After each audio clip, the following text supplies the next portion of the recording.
Well, I can think of three people who I think have been important, seminal in this field. One of them is Jaron Lanier, who I have the privilege of working with sometimes here. Jaron was the inventor of virtual reality in some sense. He coined the term, and he did a lot of very important early work on virtual and augmented reality, beginning really in the 80s or even before. The data glove, for example, was his invention. A very colorful and interesting character, and I think quite visionary.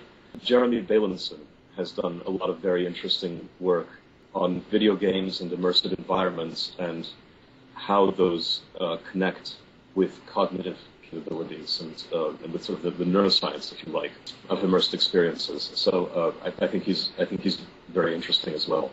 For my third, I think that I would probably invite John Carmack, who was the inventor of Doom. And Doom, as you probably know, was the first real 3D video game. So that was made for the PC in the early 90s. And it was utterly transformative. So before Doom, games on the PC were, I guess, what would be called casual, in the sense that they weren't immersive. They presented some sort of surface on which you played, but in a way more like a board game than like something that you're inside. And Doom was bloody scary. It was a scary environment. It made you sweat and made your heart race when you were inside it. And people got sucked into it and played for hours and hours. And maybe turn the lights off and you put on headphones or something. It was really a frightening and immersive experience, and it was the first such immersive experience I think that had ever been put into the hands of consumers.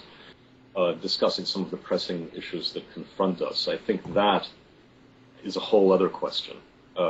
There are pressing issues that confront us around this stuff, of course. Some of them have to do with safety and with how we engage with the world around us. When you think, augmented reality, especially when it's mediated by a phone, involves. I don't know if you've seen the Windows Phone 7 advertisements, but this idea that you're hunched over all the time, looking at your phone and not looking at the world around you is of course something that has become almost a cliche now. I remember there's a very famous photo. I think it was toward the end of Obama's presidential race. He's talking in a high school gymnasium, and all the students, it's a photo of students holding up their cell phones like this and looking at the little screen of the cell phone. You just see a sea of students all looking at the screens of their cell phone in front of Obama, recording images or video for their friends, I suppose. But that sense of disconnection, that's very interesting, and it's something that we're certainly going to have to address as a society. I think some of those sorts of transformative experiences in the way things are mediated, the way these experiences actually get translated into reality for the consumer, will have a lot to say about this. Of course, the moment you begin to have ubiquitous eyes and ears everywhere, and reality mashup and services connected with all this stuff, I think it makes a lot of the privacy battles and issues that people have had with internet privacy over the past 10 years look like child's play once you really get into the next stage. And thinking through that as a society, it's extremely interesting. I guess if I were able to add a fourth invitee to the dinner, it might be Larry Lessig, who is the lawyer who founded Creative Commons, and a very, very brilliant and also a very brilliant presenter.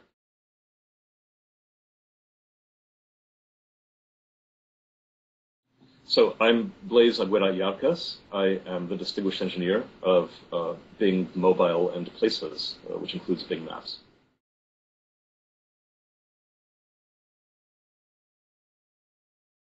I think that there will come a time when all of the hardware, all you need to do is read the cyberpunk science fiction writers, right? And they'll tell you everything. We'll have contact lenses one day that can mash up everything around us with reality, that can augment anything that we look at, that can extend our senses.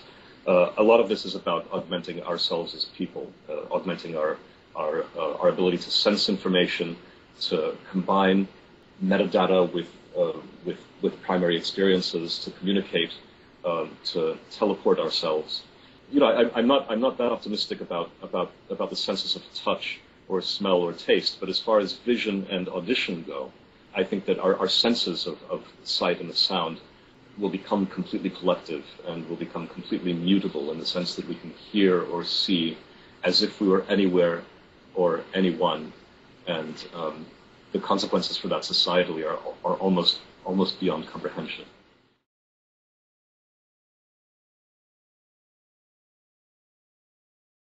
There are certainly interesting technology demos. For example, I would give a shout out to WordLens, which does this reversal of characters using optical character recognition in real time on the phone. It's quite a beautiful demo, but I don't think it's usable yet.